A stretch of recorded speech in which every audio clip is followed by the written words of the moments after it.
तो अब की बार टोटल आपको 5 सोमवार श्रावण में मिल रहे हैं और फर्स्ट और लास्ट भी सावन का जो महीना का आपको सोमवार मिलेगा वो सोमवार ही रहेगा। आपका भाव अच्छा है तो भोलेनाथ उसको स्वीकार करते हैं और आपका भाव नहीं अच्छा है तभी स्वीकार करते हैं, लेकिन उसको फिर उस रूप से स्वीकार करते हैं। कन्याएं जो पूजा करती हैं श्रावण में सोमवार का व्रत रखती है, सोमवार का विशेष करके, क्योंकि भगवान भोलेनाथ का दिन है, भगवान भोलेनाथ के सारे दिन है लेकिन विशेष माना जाता है। इस दिन जो कामना करके पूजा करता है बढ़िया भाव से उसको भगवान भोलेनाथ तत्काल फल देते हैं। श्रावण में सोमवार के दिन या बुधवार के दिन हरे रंग की चूड़ी सुहागन स्त्रियों को अवश्य पहनना चाहिए। नमस्कार, स्वागत है आप सभी का हमारे इस खास चैनल में और आपके साथ मैं सुष्मिता मिश्रा।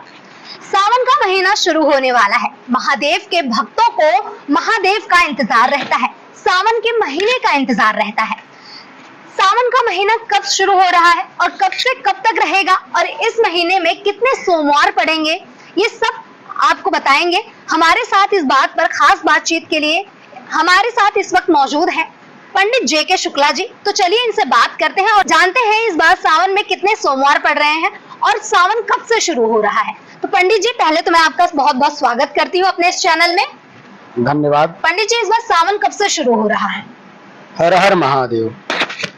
सुष्मिता जी, अब की बार सावन जो आपका प्रारंभ हो रहा है जी, वो 22 जुलाई जी, और प्रथम सोमवार का दिन रहेगा, जो कि आपका सावन का जो महीना स्टार्ट हो रहा है, प्रारंभ हो रहा है जी, वो आपका सोमवार दिन से शुरू हो रहा है जी। और आपका ये क्वेश्चन है कि कितने सोमवार रहेगा अब की बार। तो अब की बार सावन में 5 सोमवार आपको मिल रहा है। प्रारंभ के दिन से ही, प्रतिपदा दिन से ही आपको पहला सोमवार मिल रहा है, जो पूर्णिमा आपका लास्ट में होगा वो भी आपका सावन का ही होगा जी, यानी कि सोमवार ही होगा। तो अब की बार टोटल आपको 5 सोमवार सावन में मिल रहे हैं और फर्स्ट और लास्ट भी सावन का जो महीना का आपको सोमवार मिलेगा वो सोमवार ही रहेगा। तो पंडित जी, इस बार जो है क्या कहते हैं, सावन के महीने में ऐसी कैसे महादेव का पूजन करें जिससे हमारी सभी इच्छाएं पूरी हो जाएं? देखिए, भगवान भोलेनाथ जो हैं वो बड़े दयालु हैं, इसीलिए उनका नाम कहा जाता है भोलेनाथ भंडारी जी। ठीक है, दीन दयाल, उनके बहुत सारे नाम हैं जी जी।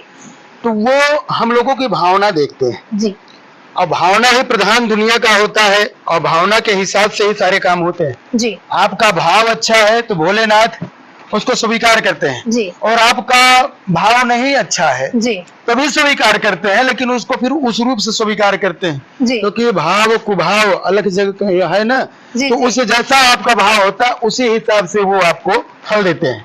अच्छा भाव है तो अच्छा फल देंगे, बुरा भाव है तो बुरा फल देंगे जी। तो पंडित जी, आप हमें ये बताइए कि सावन जो है, सावन को और किन किन नामों से जाना जाता है?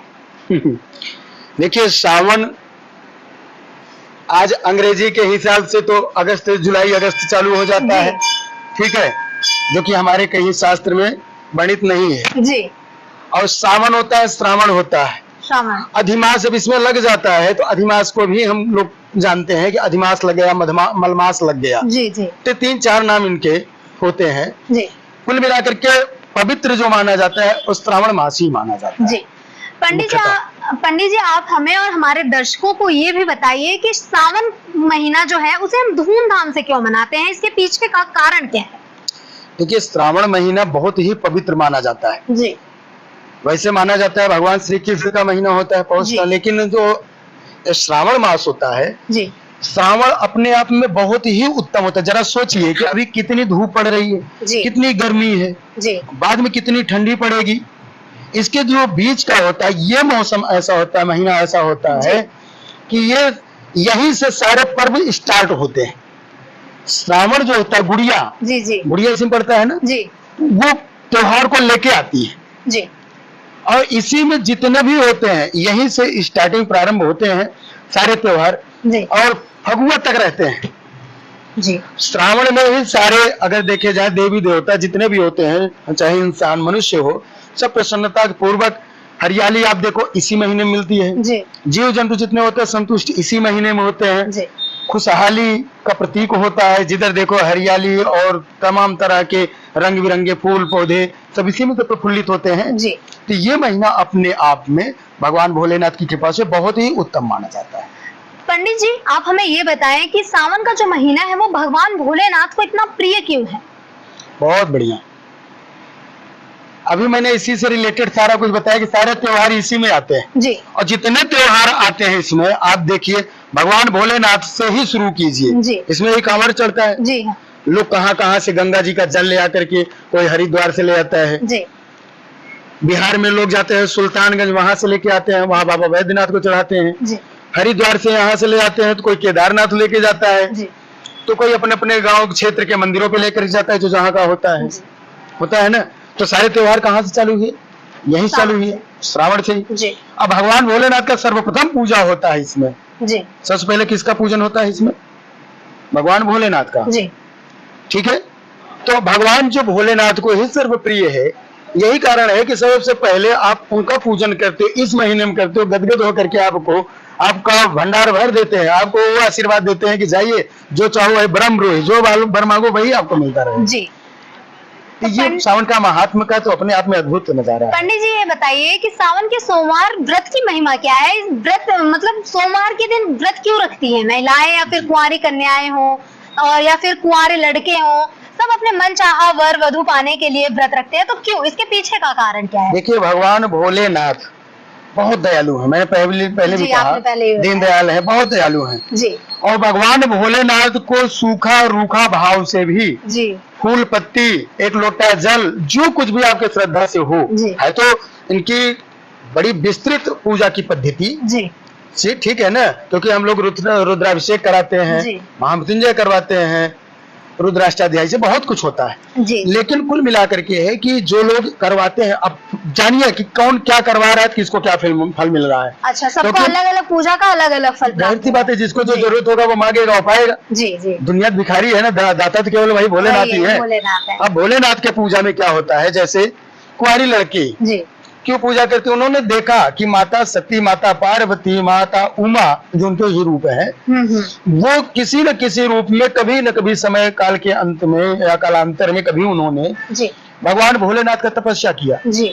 चाहे वो साग खा करके किया हो सूखा पत्ता खा के किया हो चाहे मालपुआ खा के किया जो भी करके किया उनका जैसा भाव रहा जैसा आस्था रहा उन्होंने पूजन किया कई कई हजार साल तक हमारे पुराणों में वर्णित है कि कई कई हजार वर्ष तक तपस्या माता ने किया तो भगवान भोलेनाथ को पाई जी। उसके बाद में गौरी पूजा के लिए प्रथा चली जी। जब माता ने भगवान भोलेनाथ के लिए किया तो एक बिचुआई होता है जी। आर्बिट्रेटर जिसको इंग्लिश में कहते हैं मध्यस्थता ठीक है ना। तो भगवान भोलेनाथ को प्रसन्न करने के लिए लोगों ने क्या किया माता को पकड़ा माता की पूजन चालू की जिसमें सबसे पहले गौरी पूजन का विधान आता है सीता माता के लिए जी। कि जिस समय माता सीता भगवान राम को वर के रूप में पाने के लिए गई जी। किसका पूजन किया था? गौरी माता का किया। गौरी माता को क्यों किया? और चाहती तो डायरेक्ट भोलेनाथ को कर सकती थी ना जी। लेकिन पुरुष वर्ग हमेशा जान लीजिए पुरुष वर्ग जो होता है और ही स्त्रीलिंग में आता है ना जानते हो तो जान लो जी। और स्त्री जो होती है जो लड़कियां होती हैं जो स्त्रियां होती हैं वो जाहिर सी बात है स्त्रीलिंग तो है ही जी। क्योंकि प्राण पिता परमेश्वर सबको कहा गया है किसको कहा गया? भगवान को कहा गया ना परमेश्वर को कहा गया तो वो सबके पति है जी। हम लोग आरती भी करते हो हम जय जगदीश हरे तो उसमें देखो लिखा गया है ठीक है कि नहीं? आप आरती पढ़ना पूरा तो उसमें देखना पाओगे आप। तो हम लोग भी चंदन लगाते हैं जी। तो हम लोग जब पूजा करते हैं तो डायरेक्ट भगवान भोलेनाथ को करते हैं जी। लेकिन लड़कियां जब करती हैं तो माता को आगे करके करती हैं क्योंकि मर्यादा के अंतर्गत होता है पर्दा के अंतर्गत होता है। आप भी कहीं जाती हो तो माँ के साथ में जाती हो जी। आज के युग अलग हो गया कि आज लड़कियां ओवर स्मार्टनेस अपने आप को दिखाती हैं कि मैं जो चाहती हूँ कर सकती हूँ जहाँ चाहूँ जा सकती हूँ जैसे चाहूँ। पहले हम लोग देखो दुपट्टा आज भी अंगोछा रखते हैं कंधे पे है ना पसीना हुआ तो पोंछ लिए ठीक है अपना तन भी ढकने का काम है जहाँ जैसे जरूरत जाने हवा नहीं आ रहा था हवा भी कर लिए। और स्त्रियां क्या करती थी लड़कियां क्या करती थी उनके पास में हो रहता था तो उनका एक श्रृंगार होता था उनका तन ढका रहता था।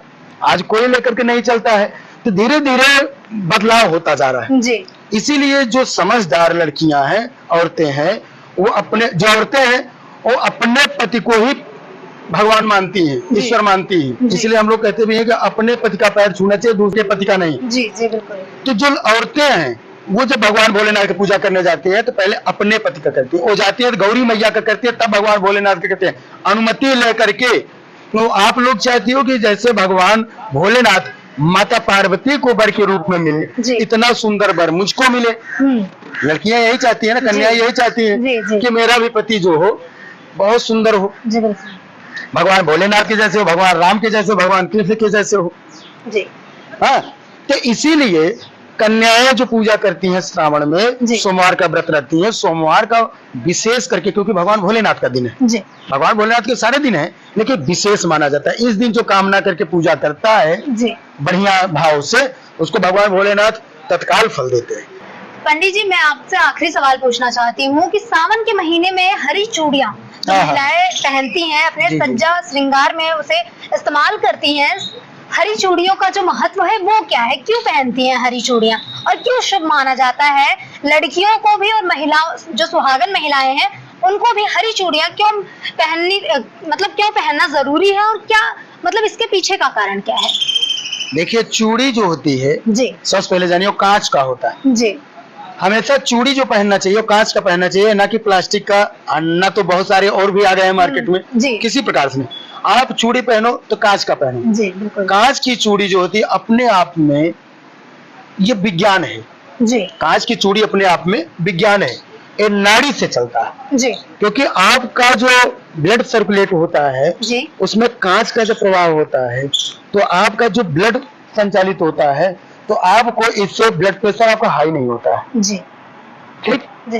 और ब्लड प्रेशर के साथ साथ में कई ऐसे रोगों का नियंत्रण करता है। हम लोग स्टोन पहनते हैं ना जी, स्टोन क्यों पहनते हैं? वो भी तो कांच ही होता है जी, पत्थर होता है ना जी, क्योंकि पत्थर का एक सब्स्टिट्यूट है कांच। जी, ठीक है, तो हम उसको होता है कि हमारे बॉडी के अंदर जितने भी निगेटिव एनर्जी होती है वो सब दूर होती है, पॉजिटिव का तो उसमें समावेश, ऑरा जिसको कहते हैं। ऑरा जैसा आपको होता है वैसे ही प्रकृति से और वातावरण से सबसे ग्रसित करता है शरीर। तो जब आप कांच करते हो तो कांच का भी यही है, लेकिन कांच एक और विशेषता है कि कांच सुहाग का प्रतीक है जी। कांच अगर आप चूड़ी बराबर पहन रहे हो, श्रृंगार कर रहे हो जी, तो जाहिर सी बात है कि आपका जो सुहाग होगा वो दीर्घायु होगा जी। तो कांच की चूड़ी पहनना भी चाहिए सावन में, विशेष करके हरे रंग की, क्योंकि प्रकृति का स्वरूप क्या है? हरा, हरा भरा। ठीक है, प्रसन्नता युक्त। हम लोग प्रसन्न अगर रहते हैं, जैसे आपको अभी खूब गर्मी हमको आपको लग रही है जी, लेकिन इसी में भी कूलर का या एसी का हवा मिल जाए जी, वेने का हवा मिल जाए या प्रकृति का हवा खूब बढ़िया चल जाए जी, तो चेहरे पे क्या आएगी? सुकून आएगा, प्रसन्नता आएगी, खिलखिलाहट आएगी, चेहरा अपने आप प्रसन्न हो जाएगा। सही है कि नहीं? जी बिल्कुल। तो आपका जो हरे कलर का होता है प्रतीक, वो चूड़ी पहनते हो तो आपके सुहाग की क्या कहते हैं, उम्र को बढ़ाता है जी। दूसरी चीज है, आपको एक रहस्य की बात बता दूं, श्रावण में सोमवार के दिन या बुधवार के दिन हरे रंग की चूड़ी सुहागन स्त्रियों को अवश्य पहनना चाहिए जी। और कुंवारी भी अगर लड़कियां हैं तो कोशिश करना चाहिए कि अगर सावन में हरे रंग की चूड़ी पहनती हैं, धारण करती हैं, तो उनको सुहाग जल्दी मिलता है और मन वांछित मिलता है। जितना भगवान भोलेनाथ को पूजा करने से मिलता है उनका 50%, पूजा करने से तो 100% मिलता है, लेकिन 50% मान के चलो कि कांच की चूड़ी पहनने से और किसी सुहागन को दान करने से फायदा होता है जी। और खास करके सुहागन को तो हम चूड़ी दान करते ही हरी, या घर की औरतों को, पत्नियों को तो पत्नी को पहनाते ही हैं जी। साथ में अगर आप अर्धनारीश्वर को, अर्धनारी नर हम कहेंगे, अर्धनारीश्वर तो भगवान भोलेनाथ है, अर्धनारी नर जिसको हम लोग आज समाज में किन्नर भी कहते हैं जी, उनको अगर बुधवार को हम दान करते हैं हरी चूड़ी जी, और हरी चूड़ी के साथ हरी साड़ी अगर दान करते हैं जी, अपने आप में बहुत अद्भुत है जी, बहुत शुभ माना जाता है। कभी इसको करके प्रयोग देखो तो खुद समझ में आ जाएगा कि इसका हमको लाभ क्या मिल रहा है और इसका मतलब क्या होता है, समझ में आ जाएगा जी।